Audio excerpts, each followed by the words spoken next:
Maradong na hapon sa tatanan. Ay, hindi pa man. Maradong na hapon sa tatanan. Kana. Anyway, I would just like to clarify kay namunta na ako kan ma'am.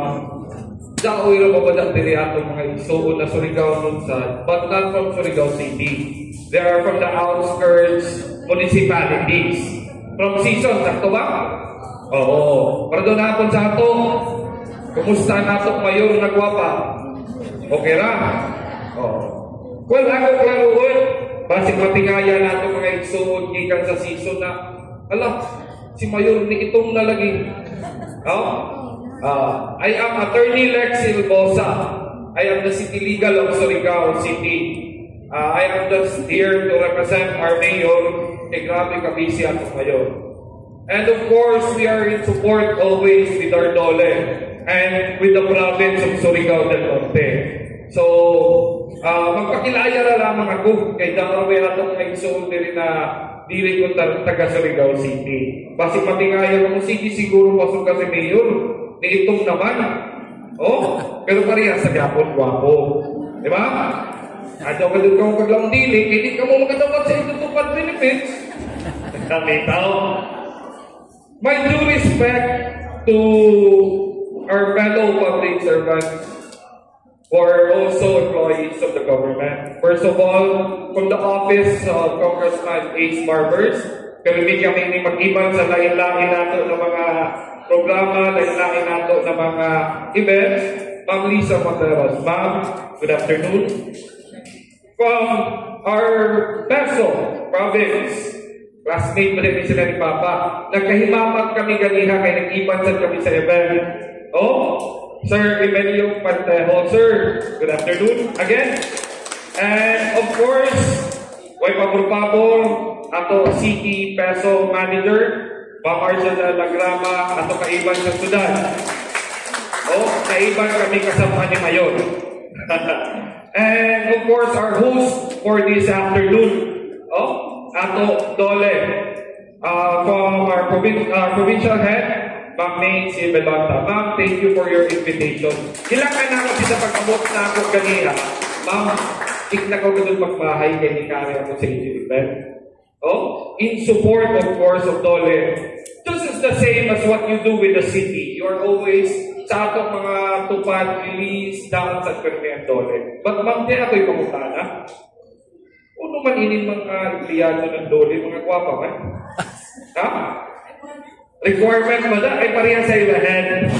Anyway, we also have here our representatives from PhilHealth, from SSS, from Pag-ibig, from TESDA, and our Provincial Agriculture Office, and of course, our PESO managers from different municipalities. Para daw na hapon sa itong mga gwapo na PESO manager, sila pa naman ko madadong kamuliya. Now, let me give, hatagin na lang ako gamay nito ng panahon. Gabi na kataas ako introduction, Hatagin ako nito ng gamay na panahon para ipaabot sa ito ang mensahe ng atong mayor ng Surigao City. In support of this 122nd day celebration, a 22nd year celebration of Labor Day. Now, as we gather to commemorate the 122nd annual Labor Day, we are reminded of the valiant spirit and unwavering dedication of our workforce. Itadahon. Today, we celebrate and recognize dili irakon ang atong mga singot ang i-recognize.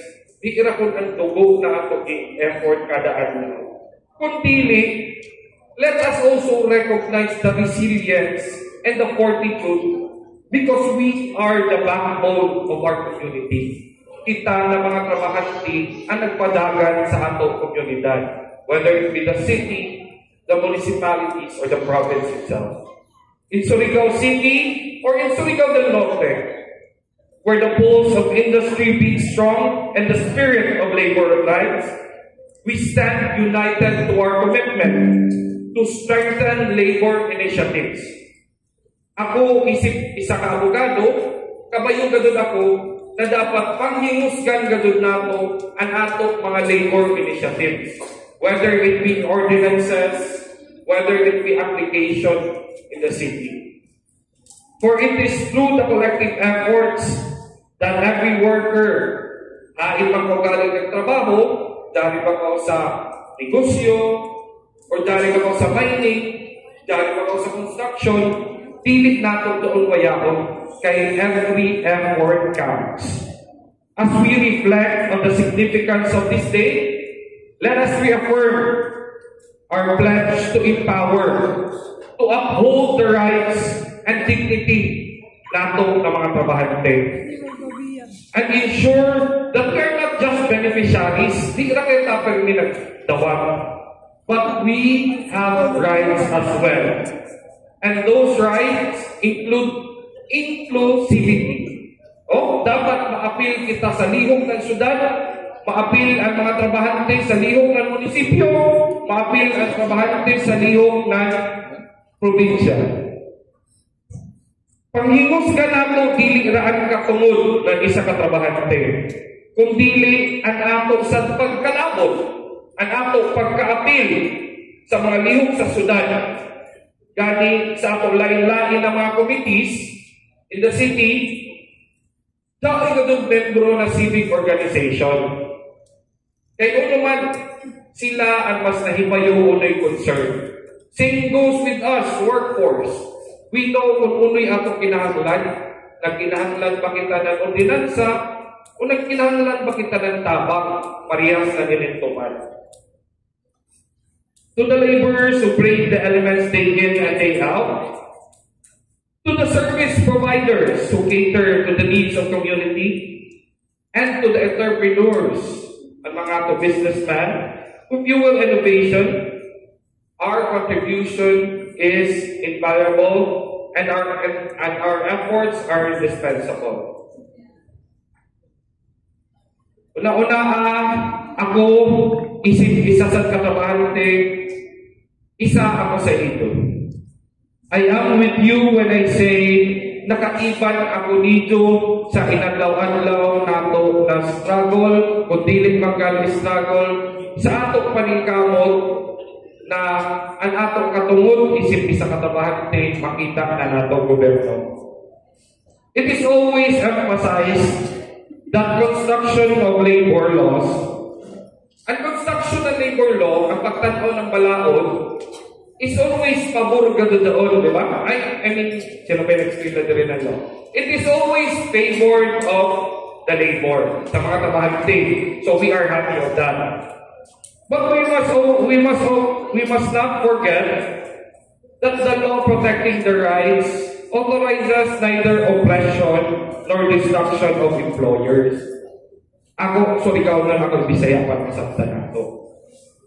Ang paghatag ng pabor ng ato balaod sa mga trabahante, wala sa naghatag ng katungod para ang ato mga empleyad, ang ato mga employer, mga amo, mawayan sa negosyo. Ato inumduman na we must not kill the goose that lays the golden egg. Dili sa nato wayaon ng katungod ng atong mga employer. But also, we must protect the rights of those workers who feed the goose. Kita mga empleyado, dapat isang kalimutan ang atong katungod. Diri sa Surigao, atong daw ipanghimusgan. Dili lang sa syudad, pati sa probinsya. Let us recommit ourselves to the principle of fairness, equality in the workplace. Di nato daw kalimutan. And kung dahoy inequality sa itong trabahuan, abri perme ang dole office. Di ba, ma'am? Abri, pwede na ka mong reklamo dito. Lastly, akin na mga si attorney, as we look to the future, let us embark on this journey together. Hand in hand, shoulder to shoulder, let us build a Surigao where the aspirations na Surigao na muhatag ng value sa mga trabahante.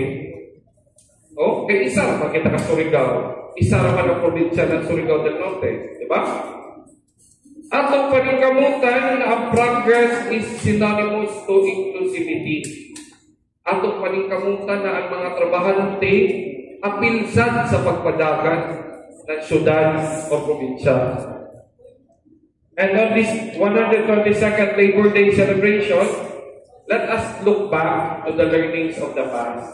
Di nato kalimtan ang atong mga nakatunan sa nahitabo sa una. Kung daoy may galing mga pagdaog-daog sa una, inequalities, let us not forget that. Di nato para maka-look forward kita so that we'll learn from those struggles in the past. But in the same way, let us look in the future na daoy ako umaabot na panahon na equal ang tanan. Na ang tanan nagtrabaho, tanan makatrabaho, makabenepisyo sa. Ganahan ba ko doon? Okay. And of course, with the help of our officers, government officers, most especially DOLE, TESDA, the city and the government and the province will work hand in hand para ang tanan makatrabaho. Kaya kung balikon ako, kung tanan nagtrabaho, ang kagutong mawayan. Poverty will be alleviated. Musunod doon, mawayan sa krimen. Oh? And of course, in this 122nd celebration of Labor Day, in behalf of the City Mayor of Surigao City, Pablo Islong Lao II, I would like to greet you, tapik ka sa tatumutawan, Happy Labor Day. Tunga kita tanan. 1, 2, 3, go! Happy Labor Day! Ako na na hapon. Okay, so daghang salamat, Attorney-elect Joshua Andrew Salvosa. At this point in time, to show our utmost gratitude for the support of the local government unit of Surigao City, allow us to award this certificate of appreciation. Allow me first to read the citation. Certificate of appreciation is presented to Attorney-elect Joshua Andrew Salvosa, Surigao City Legal Officer, for actively participating in the distribution of DOLE Assistance, Project Angel Tree, Tupad, DILP, and Service Caravan in line with the 122nd Labor Day celebration with the theme, Sa Bagong Pilipinas, Manggagawang Pilipino, Kapalikat at Kasama sa Pag-asenso. Signed by Ms. May C. Villanza. A round of applause, please.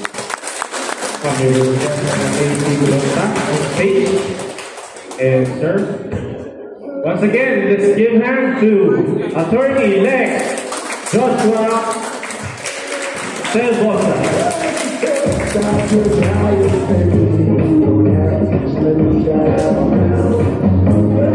Thank you very much, Mami and Attorney. Okay pa mga mo? Okay pa. Hi! Hello! Okay pa di ay.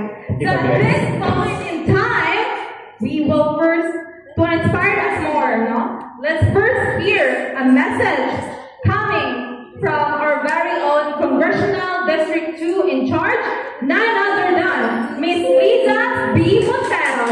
Round of applause, please.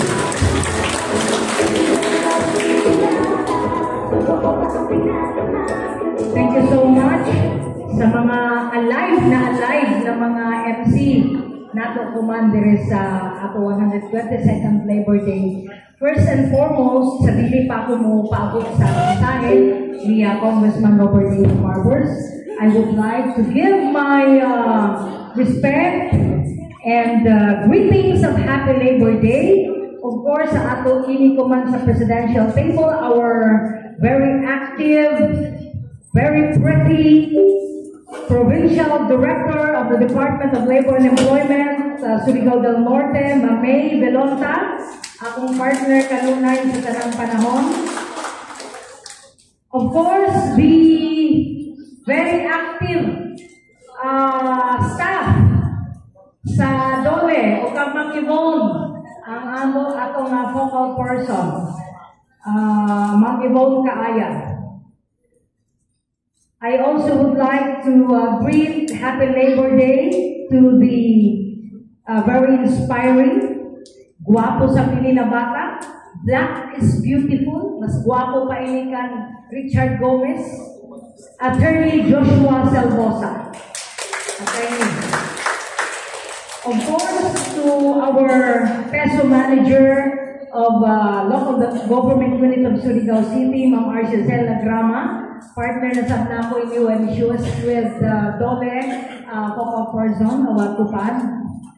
Our very own, the supervising Leo, PESO manager of the province of Surigao del Norte, Sir Emmy Pantejo. Ang ato mga PESO managers, na imbitado na doon ni Permi, basta Dole activities. Gaina, nagkakita kami ni Sir June, nagka-classmate ba dyan? Ini kami sa college. Okay. And also the representatives from the Department of Trade and Industry, Department of Agriculture, Pag-ibig, PhilHealth. I also would like to recognize special mention to Mr. Edgar Nilo Losgano from SSS, sir. Nagkaiban kami ni Sir Edgar sa dihang ako pa ang nahimo na administrative officer ng Prudential Customs Brokerage Services Port of Surigao. Din ang shift to 30 ka mga workers, laborers, ang amo tao ni Sir Edgar Tagmulo sa ila SSS. Kay dili man pwede gadud na dili ang empleyado mukuha ng SSS. So for that 130 laborers and employees ng Prudential Customs Brokerage Services, kami ni Sir Edgar gadud amoy nagsamot-samot kami sa SSS, and I would like to commend SSS for always giving the very good services sa atong mga empleyado sa inina private offices. So, kuman, tuguti ako medyo sa atong mga workers na ini kuman, maradyaw na hapon sa ato tanan, tuguti ako medyo sa pagpabati sa idyo ng mensahe ni Congressman Robert A. Barbers. Ladies and gentlemen, on this special day, Labor Day, we come together to honor the backbone of our nation. You are the backbone of our nation. The workers, your dedication, resilience, and commitment to your craft are what drive our economy and our society forward. As your representative, I am committed to ensuring that your rights are protected, your wages are fair, and your working conditions are safe. I am working tirelessly with the Department of Labor and Employment to create policies that support you and your families. Today, let us celebrate your contributions and remember that every job, no matter how big or small, plays a vital role in our community. Your work is not just a means to an end, but a testament to the Filipino spirit of perseverance and unity. Wayay gagmay na trabaho. Taglaong pa ni Congressman Barbers, bisan pa kung manilhigay ra kita sa dayan, bisan kung manilhigay ra kita, bisan kung mamaligyan ay ra kita, ng bisan uno na negosyo ginagmay, we have to be proud of ourselves, proud of our work, our job. Kay gikan din ko, mahimo kita na taglaong pamaradyaw na tao sa kapiliban. Ladies and gentlemen, as your representative, I would like to extend my congratulations to the Department of Labor and Employment for giving this kind of assistance. The Project Angel Tree, TUPAD, the ILP Service Caravan, and Jump Fair in line with the 122nd Labor Day celebration. Sa tanan ng mga TUPAD beneficiaries from the Municipality of Sison, palakpakan alay nato ang ato mga tupad kumana hapon. Ang gain na puntag from LGU season kihapon dito sa ato ano pa ini event gain na puntag sa Luneta. So congratulations to Mayor Retalvero. Mayor Retalvero, kasama na ako inintabalan ni Mayor Carissa. Paronia, kay ma'am, di ganun mo malaki pa man ako apelido. O kahit ako nagilayan na doon na dito pagkadayaga. So, to Mayor Carissa Retalvero, Paronia, congratulations. Ini kuman, ang ato mga tupadon ni beneficiaries. Silog na adlaw, ang Department of Labor and Employment mag-payout sa nabili ng mga lungsod. Naglaong si Mami, isahon ra ko tanan ang napuyo ng mga lungsod na mudawat silong sa tupad. Ang mga waya magpakadawat, adyaw kamo pagkabiro. Kay hamog ka ba naglaong, hindi mga kami mamaapin sa tupad, ma? Adyaw kamo pagkabiro, matutupad ang inyong mga pangarap. Ha? Kay naglaong si Congressman Barbers, maningkamong siya na makapangalang pagazod ng pondo para sa Dole Tupad Program. Labaw sa tanan, arang pakahamok na tupad funds. Gikan sa province of Surigao del Norte, pinaagi ni Governor Robert Lyndon Barber, saksi si Sir Emmy Pantejo, na hamok pa ang maabot ng mga tupad funds. Ang paningkamot sa managsuong barbers, ila gadon paghimusgan na makasuporta sila sa mga programa ng Department of Labor and Employment din sa ato province of Surigao del Norte sa 2nd Congressional District. So, dili na nakotason ang mensahe ni Congressman Robert H. Barbers. Happy Labor Day! Mabuhay ang manggagawang Pilipino! Mabuhay ang Department of Labor and Employment! Best regards from Representative Robert H. Barbers. Maradyo na ako sa ating panel. Thank you very much, Ma'am Lisa Monteros. Ma'am, pagkabati nila mong daw pa yung mga musunod na tupan, ma'am. Nasagtuan ngisi ng taga-season, ma'am, kaya kapit sila otro. Murag na